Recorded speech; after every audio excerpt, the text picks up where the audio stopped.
سکھاتا ہے، زندگی بندگی بنا جاتی ہے، صحبت اللہ والوں کی اپنا رنگ دکھا جاتی ہے، صحبت اللہ والوں کی۔ حق کے سفیر ہے یہ بدر منیر ہے، یہ حق کے سفیر ہے یہ بدر منیر ہے، یہ ان کی ادائیں پیاری، ان کی وفائیں پیاری، ان کی صدائیں پیاری ہیں۔ خوش نصیب لوگ وہ جن کو نصیب ہو صحبت اللہ والوں کی، صحبت اللہ والوں کی۔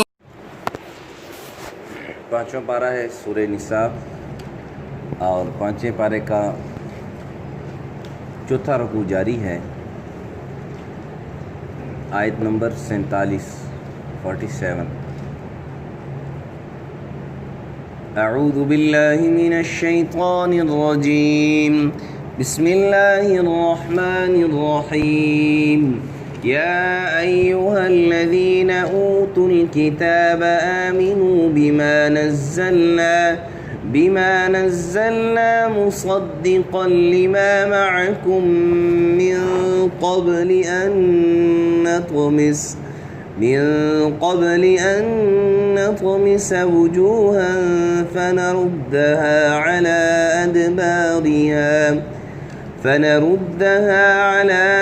أدبارها أو نلعنهم كما لعنا أصحاب السبت وكان أمر الله مفعولا۔ إن الله لا يغفر أن يشرك به ويغفر ما دون ذلك لمن يشاء، ومن يشرك بالله فقد افترى إثما عظيما۔ ألم تر إلى الذين يزكون أنفسهم بل الله يزكي من يشاء ولا يظلمون فتيلا۔ انظر كيف يفترون على الله الكذب وكفى به إثما مبينا۔ صدق الله العظيم۔ یا ایھا الذین اوتوا الکتاب، اے وہ لوگوں جن کو کتاب عطا کی گئی، آمنو ایمان لے آؤ، بما اس چیز پر نزلنا جو ہم نے نازل کیا، مصدقا لما معکم تصدیق کرتا ہے جو آپ کے پاس ہے، من قبل ان نطمس وجوہا اس سے پہلے کہ ان نطمس ہم مٹا ڈالیں وجوہا تمہارے چہروں کو، یعنی بہت سے چہروں کو، فنردھا اور پھر ہم الٹ ڈالیں ان کو، علی ادبارہا ان کو ان کی پیٹھ کی طرف، او نلعنہم یا لعنت کریں ان پر ہم، کما لعنا اصحاب السبت جیسے کہ ہم نے لعنت کی ہفتے کے دن والوں پر، وکان امر اللہ مفعولا اور اللہ کا امر تو اللہ کا حکم تو ہو کر ہی رہتا ہے۔ ان اللہ لا یغفر ان یشرک بہ، بے شک اللہ تعالیٰ نہیں بخشتا اس کو جو اس کا شریک ٹھہرائے، ویغفر ما دون ذلک لمن یشاء اور بخش دیتا ہے اس کے نیچے جتنے گناہ ہیں جس کے چاہے، ومن یشرک باللہ جس نے شریک ٹھہرایا اللہ کا، فقد افترى اثما عظیما تو اس نے باندھا اللہ تعالیٰ پر، یعنی فقد افترى اثما تو اس نے باندھا بہت بڑا گناہ، اثما عظیما بہت بڑا گناہ۔ الم تر الی الذین یزکون انفسہم، کیا تم نے نہیں دیکھا ان لوگوں کو جو اپنے آپ کو پاکیزہ کہتے ہیں، بل اللہ یزکی من یشاء بلکہ اللہ ہی پاکیزہ کرتا ہے جس کو چاہے، ولا یظلمون فتیلا اور ان پر ظلم نہ ہوگا دھاگے کے برابر، دھاگے کے برابر بھی ظلم نہیں ہوگا۔ انظر آپ دیکھو، کیف یفترون علی اللہ الکذب کیسے باندھتے ہیں اللہ پر جھوٹ، وکفی بہ اثما مبینا اور یہی کافی ہے ان کے صریح گناہ ہونے کے لیے، صریح گناہ گار ہونے کے لیے بالکل یہی کافی ہے۔ اس سے پہلے یہود کی قباحتوں کا ذکر ہوا، یہود کی مختلف چالوں کا ذکر ہوا، اور اب ان آج کی آیات میں یہود کو گویا خطاب کر کے ترغیب دی جا رہی ہے کہ دیکھو جو تم کر رہے ہو یہ تمہارے حق میں بہتر نہیں ہے۔ میں نے عرض کیا تھا کہ اللہ رب العزت چونکہ رب ہیں، رب کہتے ہیں تربیت کرنے والوں کو، تربیت کرنے والے کو۔ ڈاکٹر کے پاس بھی جب آدمی جاتا ہے، ڈاکٹر بیماری پوچھ کے، بیماری کا جب ڈاکٹر کو پتہ چل جاتا ہے تو ڈاکٹر اس کو سمجھاتا ہے مریض کو کہ بیٹا یا مریض یہ ایسے نہیں، ایسے کرنا ہے، یہ دوائی ایسے کھانی ہے، یہ پرہیز کرنی ہے، یہ چیز کرنی ہے، اس میں تمہاری بہتری ہے۔ پہلے بیماری بتلاتا ہے، پھر اس کا علاج بتلاتا ہے۔ تو اللہ رب العزت بھی حکیم ہے، اللہ بھی حکیم ہے۔ اللہ نے پہلے بھی یہودیوں کو ان کی بیماری بتلائی کہ یہ تمہاری بیماریاں ہیں، یہ تمہاری بیماریاں ہیں۔ آپ آج کی آیت میں ان کو ان بیماریوں کا علاج بتلا رہے ہیں کہ اے ایمان والے، اے وہ لوگوں جن پر کتاب نازل کی گئی، تورات، زبور، انجیل۔ یہودیوں تورات تھی ان کے پاس۔ پہلی بات یہ کہ تورات یہودیوں پر نہیں نازل کی گئی، ان کے نبی پر نازل کی گئی، لیکن وہ تورات کو ماننے والے اپنے آپ کو تورات کے پیروکار سمجھتے تھے، اس لیے کہہ دیا کیا یہودیوں۔ بہرحال اللہ نے ان سے کہا کہ تم کتاب لے آؤ، ایمان لے آؤ اس کتاب پر جو تمہاری کتاب کی تصدیق کرتا ہے۔ اور ایک اعتبار سے اس کا معنی یہ بھی ہے کہ ایمان لے آؤ اس کتاب کی جس کی تمہاری کتاب بھی تصدیق کرتی ہے۔ ایمان لے آؤ اس کتاب کی جس کی تمہاری کتاب کے اندر بھی اس کی تصدیق موجود ہے، تمہاری کتاب کے اندر بھی اس کا تذکرہ موجود ہے، اور جس کتاب کے پر ایمان لانے کے لیے کہا جا رہا ہے اس کتاب کے اندر بھی تمہاری کتاب کا تذکرہ موجود ہے۔ وہ کتاب بھی تمہاری کتاب کو یعنی سچا ثابت کرتی ہے، جھٹلاتی نہیں ہے۔ اب یہ تو علاج بتلا دیا۔ ڈاکٹر حکیم مریض کی مرض تشخیص ہونے کے بعد علاج بتلاتا ہے، پھر پرہیز بتلاتا ہے، اور آخر میں بتلاتا ہے کہ اگر تم نے یہ پرہیز نہ کیا اس کا جو نقصان ہوگا وہ بھی بتلاتا ہے۔ اللہ تعالیٰ نے مریض کی جو مرض تھے، جو ان کی خامیاں تھیں، جو ان کے اندر عیب تھے، جو ان کی بیماریاں تھیں وہ بتلائیں، پھر علاج بتلا دیا۔ آگے اللہ تعالیٰ پھر بتلا رہے ہیں کہ دیکھو تم اگر علاج نہیں کرو گے تو پھر نقصان کیا ہوگا، وہ نقصان بتلا دیں کہ من قبل ان نطمس وجوہا، اس سے پہلے کہ تمہارے چہرے ہم پھیر دیں۔ من قبل ان نطمس وجوہا، نطمس کہتے ہیں مٹا ڈالنے کو، کہ آنکھ، ناک، کان برابر، بالکل چہرہ برابر ہو جائے، کچھ سمجھ میں نہیں۔ اور پھر صرف یہ نہیں کہ تمہارے چہرے ہم مٹا ڈالیں، فَنَرُدَّهَا عَلَىٰ أَدْبَارِهَا، پھر ان کو الٹ دیں ان کی پیٹھ کی طرف۔ کیا مطلب کہ چہرہ پیچھے ہو گیا، یہ گدی آگے کی طرف ہو گئی، گردن پیچھے کی طرف، باقی داڑھی اسی طرح ہے، چہرہ پیچھے کی طرف مڑ گیا۔ کہ اگر اللہ کی مان کے نہیں چلو گے تو اللہ تعالیٰ مختلف قسم کے عذابات تمہیں دے سکتا ہے۔ اور ان اللہ علی کل شیء قدیر، اللہ ہر چیز پر، اور آگے اس آیت میں بھی آ رہا ہے، آگے بلکہ اسی آیت میں کہ وَكَانَ أَمْرُ اللَّهِ مَفْعُولًا، اللہ کا حکم تو ہو کر ہی رہتا ہے، گویا اللہ کے حکم کو کوئی ٹال روک نہیں سکتا۔ جیسے بندہ کہتا ہے نا فلانا بڑے نے، اس نے آرڈر دے دیا، بس اب میرا کام ہو گیا۔ جب اس نے آرڈر دے دیا اس کو کوئی آرڈر ٹال نہیں سکتا۔ اللہ کا حکم کوئی ٹالنے کی کسی کے اندر جرت نہیں ہے، اور ٹالنا چاہے بھی تو نہیں ٹال سکتا۔ وَكَانَ أَمْرُ اللَّهِ مَفْعُولًا إِذَا أَرَادَ شَيْئًا أَن يَقُولَ لَهُ كُن فَيَكُن، جس چیز کا اللہ ارادہ فرماتے ہیں وہ چیز ہو کر ہی رہتی ہے، اس کے اندر کوئی دوسری رائے نہیں ہوتی کہ یہ چیز نہیں ہوگی۔ اس لیے اللہ فرماتے ہیں کہ ایمان لے آؤ، ہمارے صالحہ کی طرف آ جاؤ، ورنہ تمہارے چہرے مٹا کر ان کو الٹا پھیر دیں گے۔ ایک تو یہ، دوسرا یہ بتلا رہے ہیں او نلعنہم کما لعنا اصحاب السبت، اور یا تمہارے پر لعنت، پھٹکار ہوگی، اللہ کی پھٹکار آئے گی، جیسے مچھلی والوں ہفتے کے دن والوں پر پھٹکار آئی تھی کہ اللہ نے بنی اسرائیل کو منع کیا تھا کہ ہفتے کے دن شکار نہیں کرنا۔ پہلے اس بارے میں سورہ بقرہ میں گزر چکا اس کا تذکرہ۔ پھر اللہ تعالیٰ نے ان کو عذاب یہ دیا کہ ان کے چہرے جو ہے کونوا قردۃ خاسئین، بندر بن گئے، چہرے ان کے مسخ ہو گئے، چہرے ہی مسخ ہو گئے، جانوروں جیسے چہرے بن گئے۔ تو اللہ فرما رہے ہیں کہ اس طرح پھر تم پر لعنت برسے گی۔ وَكَانَ أَمْرُ اللَّهِ مَفْعُولًا، اور اللہ کا حکم تو ہو کر ہی رہتا ہے، کوئی اس کو ٹال نہیں سکتا، کوئی روک نہیں سکتا، کسی کے اندر اتنی جرت نہیں ہے کہ اللہ کے حکم کے سامنے وہ جو ہے نا وہ سامنے کھڑا ہو جائے اور اس کو روکنے کی کوشش کرے۔ اتنی کسی کے اندر جرت یا اتنا کوئی طاقتور آج تک نہ پیدا ہوا ہے، نہ ہے، نہ ہوگا۔ اور پھر ان اللہ لا یغفر، پھر آگے اللہ بتلا رہے ہیں کہ دیکھو شرک باقی سارے کچھ معاف کر سکتا ہوں، میں کر دوں گا۔ اللہ نے ارادہ اللہ کر سکتے ہیں، لیکن اللہ تعالیٰ نے بتلا دیا کہ دیکھو شرک یہ میں کبھی معاف نہیں ہوگا۔ جیسے کسی بھی ادارے میں آدمی جاتا ہے، وہاں پہ کام کرتا ہے، تو اس کو بتلایا جاتا ہے کہ بھائی چھوٹی موٹی گناہ، چھوٹی موٹی جو ہے نا تیری غلطیاں تو معاف ہو جائیں گی، لیکن یہ بڑی بڑی غلطیاں جو ہے نا یہ ان میں کوئی معافی نہیں ہوگی، ان ایشوز پر کوئی معافی نہیں ہوگی۔ تو اللہ بھی بتلا رہے ہیں کہ دیکھو شرک والے ایشو پر معافی نہیں ملے گی۔ شرک والے ایشو پر معافی، اس سے مطلب یہ ہے کہ کوئی آدمی اس حال میں مرا کہ وہ مشرک تھا، اس حال میں مرا کہ وہ یا اللہ کے ساتھ کسی بھی صفت میں، اللہ کی کسی بھی صفت میں کسی کو شریک ٹھہرانے والا تھا۔ ایک تو مشرک وہ ہے جو بتوں کی عبادت کرتے ہیں، ایک مشرک وہ ہے جو بتوں کو سامنے رکھ کر بتوں کی عبادت کرتے ہیں، ایک مشرک وہ ہے جو مسلمان اپنے آپ کو بظاہر مسلمان ظاہر کرتے ہیں لیکن اللہ کے ساتھ صفات میں پھر شریک کرتے ہیں، اور ان کا عقیدہ یہ ہے کہ اللہ بھی کچھ کرتا ہے لیکن فلانا بھی کچھ کر سکتا ہے، اللہ بھی کچھ کرتا ہے لیکن فلانے صاحب بھی اللہ سے مقابلہ کر سکتے ہیں، نعوذ باللہ سبحانہ، وہ اللہ سے زبردستی لے سکتے ہیں۔ وہ ایک صاحب قصہ سناتے ہوئے ایک صاحب کے متعلق کہنے لگے کہ انہوں نے ایک مائی ان کے پاس آئی اور کہا کہ پیر جی میں تو آپ کی مرید نہیں ہوں، میرا بیٹا مر گیا ہے۔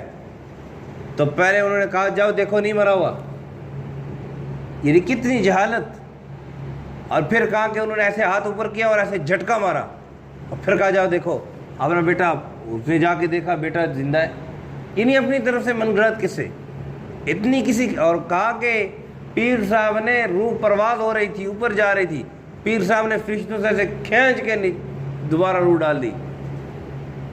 میرے بھائیو دوستو، مارنے اور زندہ رکھنے کا یہ اختیار صرف اللہ کے پاس ہے۔ تو ایک وہ مشرک ہیں جو بظاہر نظر بھی آتے ہیں مشرک ہیں، لیکن ایک وہ مشرک ہیں جو بظاہر آنکھوں سے مسلمان لگتے ہیں، حقیقت میں شرک کر رہے ہوتے ہیں۔ تو اس لیے دونوں قسم کے مشرکوں سے بچنا ہے کہ ہم ان مشرکوں میں سے شامل ہو جائیں۔ کرنے دھرنے والی ذات اللہ کی ہے، کرنے والی ذات کس کی ہے؟ اللہ کی ہے۔ کام انسان کے کون بناتا ہے؟ اللہ بناتا ہے۔ مثال کے طور پر کوئی آدمی یہ کہے کہ میں مزدوری کروں گا تو روٹی کھاؤں گا، مزدوری نہیں کروں گا تو روٹی کیسے کھاؤں گا، یہ بھی شرک ہے، یہ بھی شرکی الفاظ ہیں۔ یہ الگ بات ہے کہ مزدوری کرنے کا حکم ہے، محنت کرنے کا حکم ہے، لیکن یہ سمجھنا کہ مجھے اسی سے روزی ملے گی، یہ نہ ہوئی تو روزی نہیں مل سکتی، یہ شرک ہے۔ وہ مزدوری کو تم نے اپنا خدا بنا لیا۔ کوئی آدمی یہ کہے کہ میں دکانداری کروں گا تو روزی ملے گی، دکانداری نہیں کروں گا تو روزی نہیں ملے گی، نہیں۔ کیا جو دکانداری نہیں کرتے، مزدوری نہیں کرتے، بے روزگار ہیں، کچھ نہیں کماتے کھاتے، وہ کھا کر نہیں سوتے، وہ بھوکے مر گئے، ان کو اللہ نہیں کھلاتا؟ یہ پرندے کون سی مزدوری کرتے ہیں؟ یہ 18,000 مخلوقات جو ہیں کم و بیش، یہ کون سی مزدوری کرتے ہیں؟ کئی ایسے جانور ہیں کہ جو ہزاروں، ایک جانور کا ایک لقمہ ہم انسانوں کے ہزاروں لاکھوں انسانوں کے برابر اس کا ایک لقمہ ہوتا ہے، وہ کون سی مزدوری کر کے کھاتے ہیں؟ اس لیے لا یغفر ان یشرک بہ، کسی بھی قسم کا شرک، شبہ بھی جس شرک کا دل کے اندر ہو اس سے بھی اپنے آپ کو بچانا، کہ شرک کا شبہ بھی نہیں ہونا چاہیے۔